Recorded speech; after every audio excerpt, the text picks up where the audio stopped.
নির্বাচনে দায়িত্ব পালনকারী প্রিয় সহকর্মীবৃন্দ, নির্বাচন কমিশন স্বচ্ছতা, নিরপেক্ষতা এবং দৃঢ়তার সাথে দায়িত্ব পালনে বদ্ধপরিকর।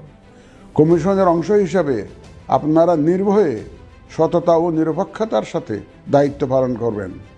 মনে রাখবেন, এ ব্যাপারে কোনো শিথিলতা বা গাফিলতি সহ্য করা হবে না।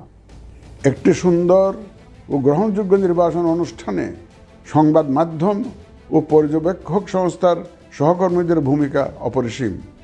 আপনারা স্বাধীনভাবে সর্বোচ্চ পেশাদারিত্ব, নিরপেক্ষতা ও বস্তুনিষ্ঠতার সাথে আপনাদের দায়িত্ব পালন করবেন, এটিই আমাদের প্রত্যাশা।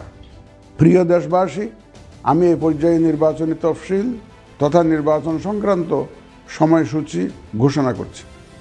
আগামী 2026 সালের ফেব্রুয়ারি মাসের 12 তারিখ রোজ বৃহস্পতিবার 300 আসনে ত্রয়োদশ জাতীয় সংসদ সাধারণ নির্বাচন এবং একই সাথে জুলাই জাতীয় সনদ সংবিধান সংস্কার বাস্তবায়ন আদেশ 2025-এর উপর গণভোট অনুষ্ঠিত হবে।